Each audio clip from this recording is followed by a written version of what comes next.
Alright, YouTube, I'm back.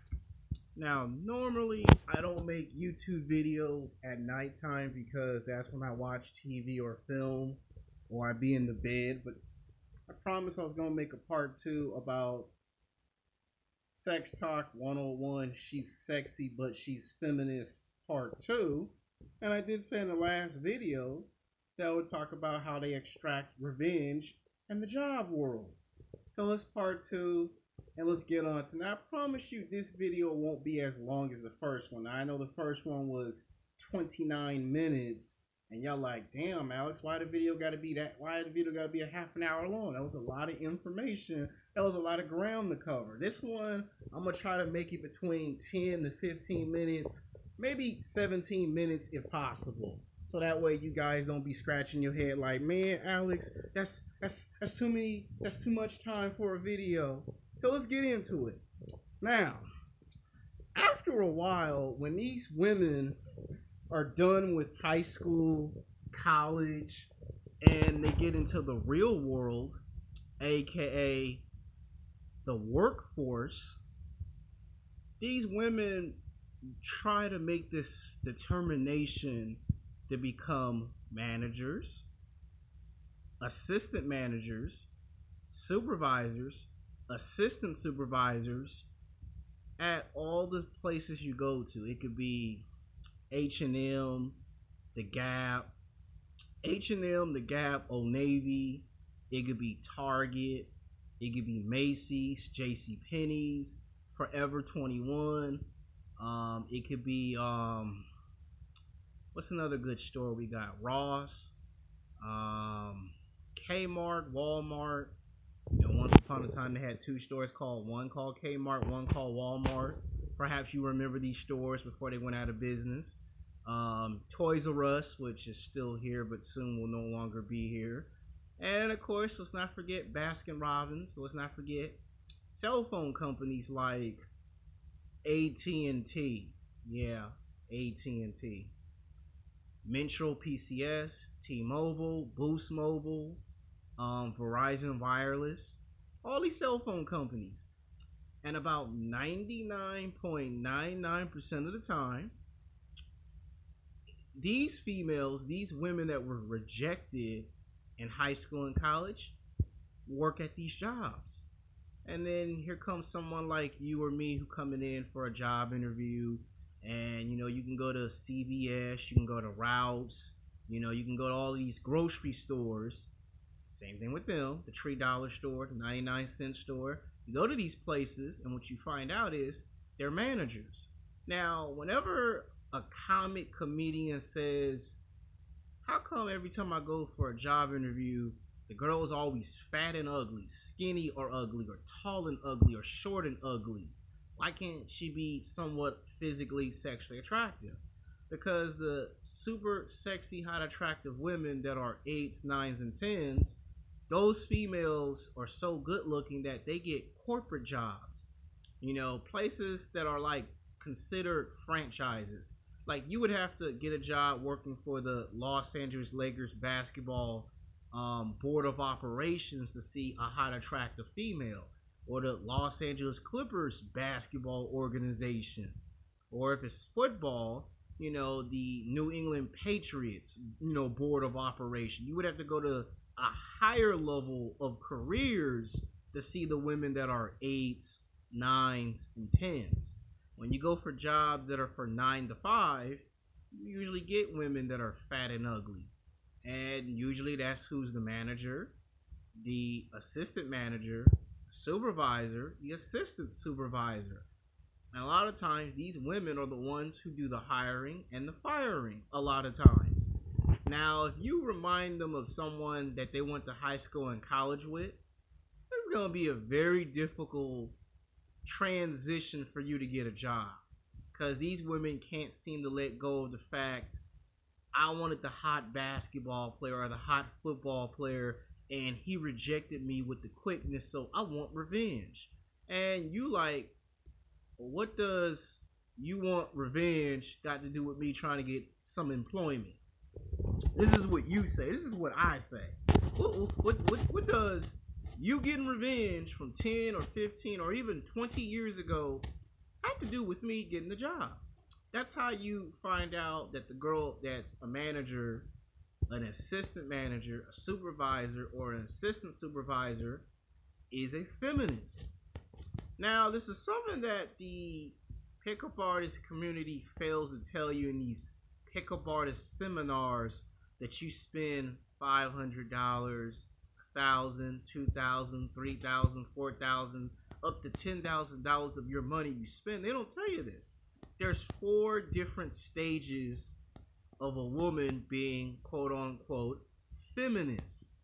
Stage 1 is I'm feminist, but I still like men that I find physically, sexually attractive. Meaning, I'm still gonna have a stank attitude.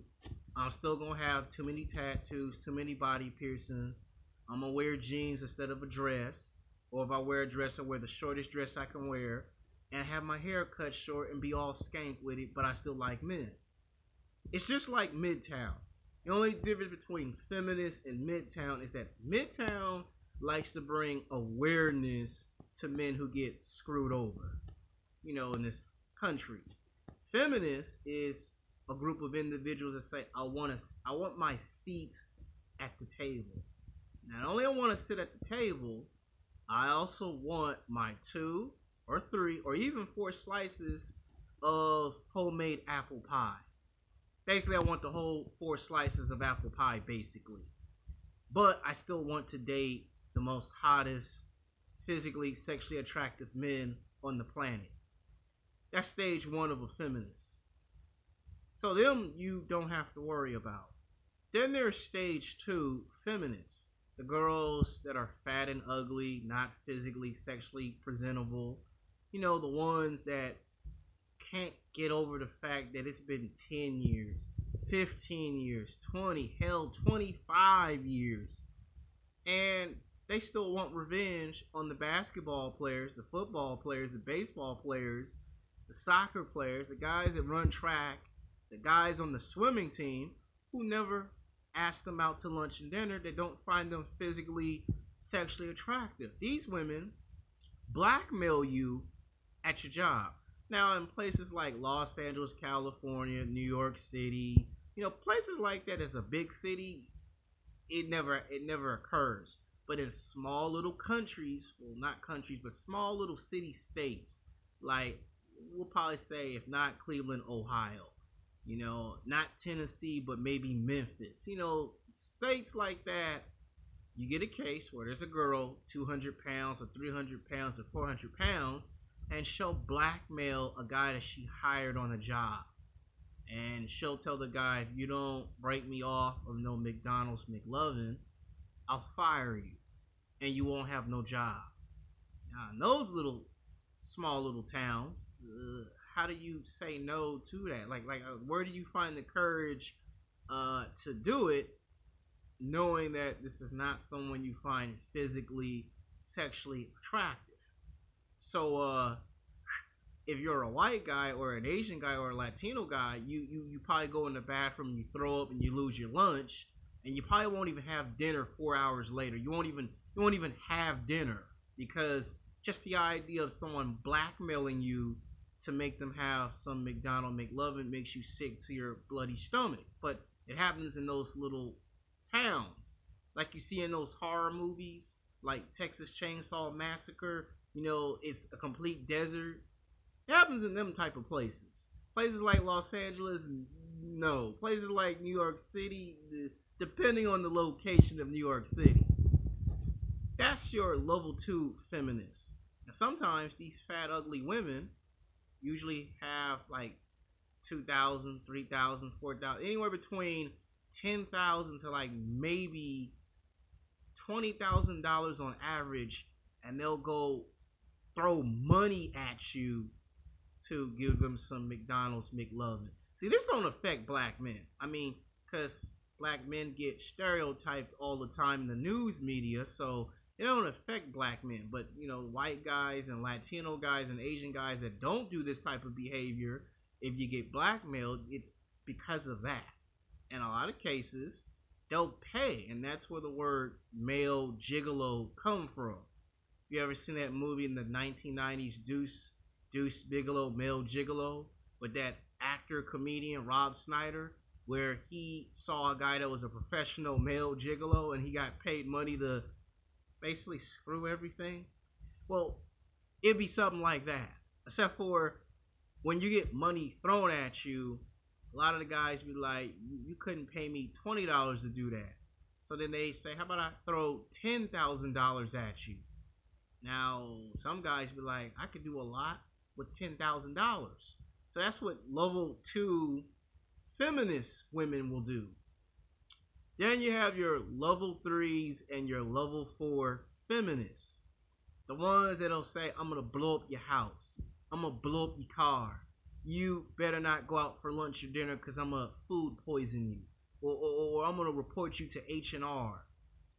Those are the ones you must watch out for. Those are the, I wouldn't say dangerous, but those are the ones you do not underestimate. Those are the ones you do not anger or piss off in any mere shape or form. Because those are the ones that are saying sexual harassment. Or he touched me, he felt on my breast, he felt on my butt. And then you be saying you're not even that physically, sexually attractive and good looking for you to even be talking like that. Now, here's another thing that makes women that are feminists, not level 1 and not level 2 feminist women, but the feminist women that are level 3 and level 4 hypocrites. If you're 200 pounds, 300 pounds, 400 pounds, you can't be picky because of that. And sometimes these females that have these job titles, oh, I'm a manager, I'm an assistant manager, I'm a supervisor, or I'm an assistant supervisor, or I own the store. They sometimes take their job way too serious. And then they get mad when no man finds that physically, sexually attractive. See, men were born to find women that are physically, sexually attractive. It's just nature. So then these women say, I hate masculinity. The problem is the women are mad because they cannot get Brad Pitt. They can't get Tom Cruise. They can't get Jadam Tate, aka Magic Mike. They cannot get basketball players, football players, baseball players, soccer players, tennis players. They cannot get men that are rich and famous that have money, looks, and status. So they start to hate and resent the fact, I want a hot basketball player to take me out to lunch and dinner. What is this stuck up, skinny supermodel that's anorexic? What she got that I don't have? So then here comes all the insecurity issues. Here comes being sensitive. Here comes being resentful comes in. So when you hear about this quote unquote Me Too movement bullshit, because it's basically a big giant bowl of bullshit, that these women have this list of men that they try to holler at back in the day, and these men did not find these women physically, sexually attractive. So what women do is they come out with these sexual harassment claims, and they attack certain guys that they know is rich and powerful. I mean, see, the only reason why now you're starting to see them attack alpha men is because these females are saying, once upon a time, you didn't want to give me no McDonald's McLovin when I was 200 pounds, 300 pounds, 400 pounds, or 500 pounds, or I was ugly. You didn't want to give me no McDonald's McLovin, so I'm going to tell the whole world you sexual harass me. And it don't matter if you have proof or if you don't even have no proof of evidence. Now that's a terrifying experience to be in. Now you see why I make these videos about it. Now here's what I'm about to tell you. How can you deal with a woman that's feminist? The best way to deal with a woman that's feminist is quite simple. It's better to not do anything. And I know you guys go to work 5 days a week or 6 days a week. You work an 8-hour shift, a 9-hour shift, and you see these women wearing these short mini skirts, and you be like, damn, she look good. But then you forget these are women that are average and below average, that you find physically, sexually attractive. And then you know, you start to get overconfident and too carried away, and boom, you get hit with sexual harassment. Now you get calls from HR coming into the office, and then the managers, the assistant manager, the supervisor, the assistant supervisor, they got to sit down with you for 2.5 hours or 3 hours or whatever and explain to you the rules and the conduct of your action, and basically hand you your walking papers and say your ass is fired because we told you the rules when we hired you.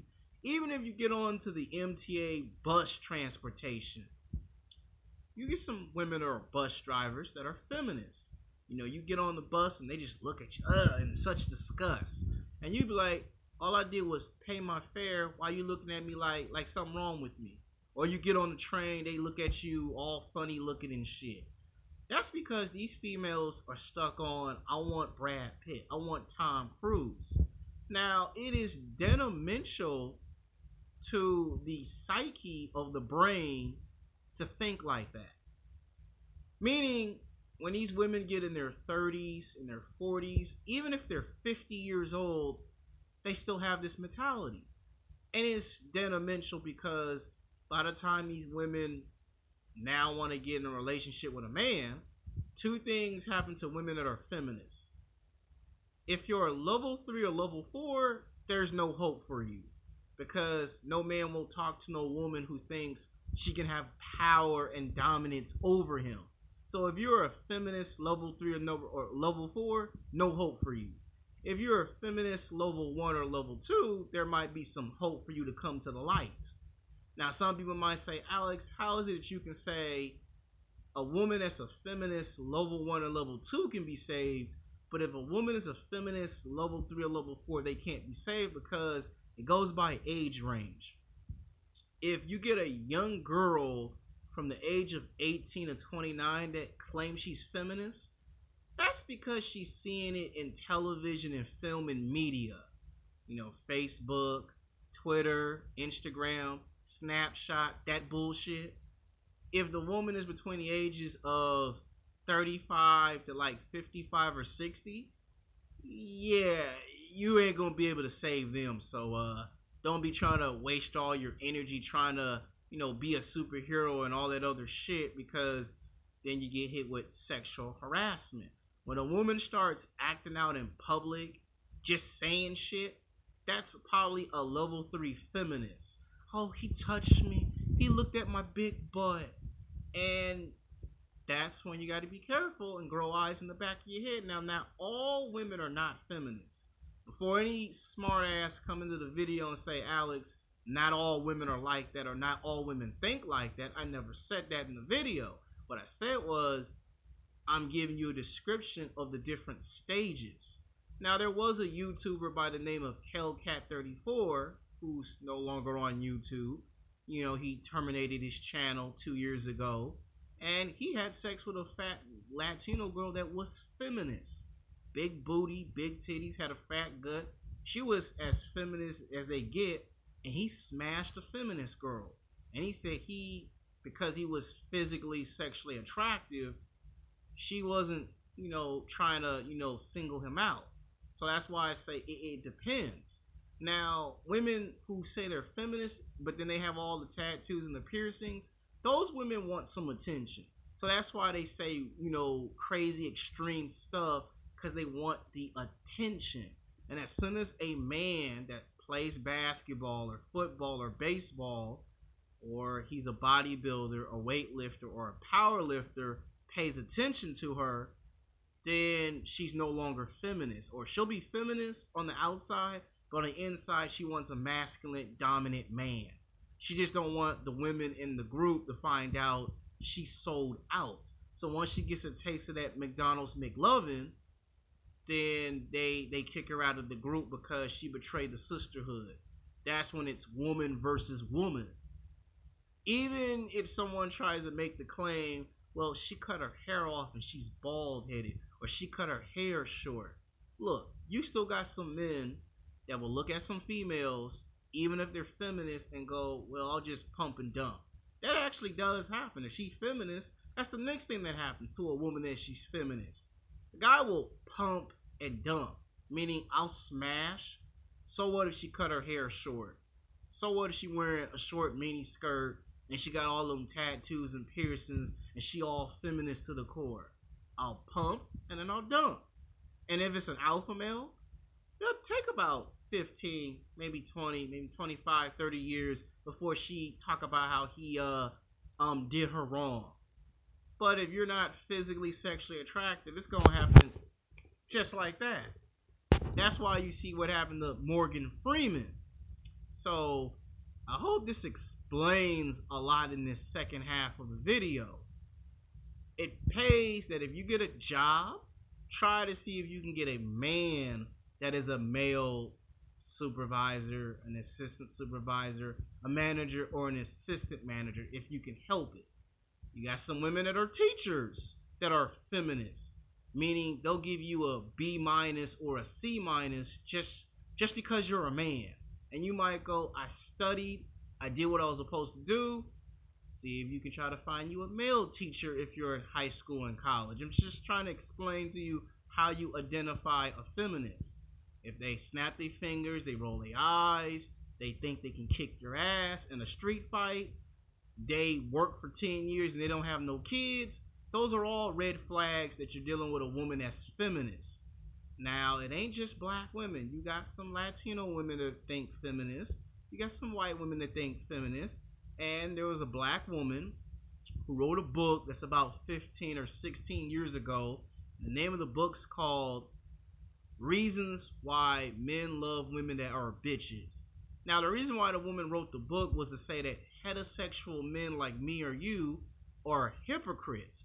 We complain about a woman having a stank attitude, but then when we get a woman that's nice and actually does what we tell her to do, we reject her and we kick her to the curb. So then the lady's trying to make the case in the argument in a book that you say you want a woman of class, but when you get a woman of class, you act like you don't want the woman, which she pointed out most men are hypocritical. And then when the woman acts like the B word, you complain she act all stuck up, but because she got a big butt and some big titties, you still want to give her some McDonald's McLovin. So I'm basically trying to explain to you now, they say you can't be friends with a feminist. Well, if it's a level 3 or a level 4 feminist and they're too far gone, then yeah, you might want to leave them alone.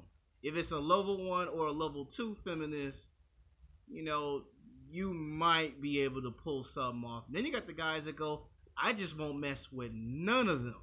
So the only answer to your question is, if you're not sure on how to deal with a woman that's feminist, you might as well not do anything. That means don't say hi, don't say your hair looks good, I like your body, because later on you'll get hit with a sexual harassment claim, and then you'll end up like all these guys on TV scratching their head going, where the hell did I go wrong?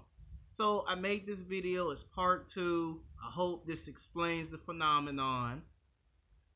It's gonna continue, it's not gonna stop, so you got my viewpoint. Peace.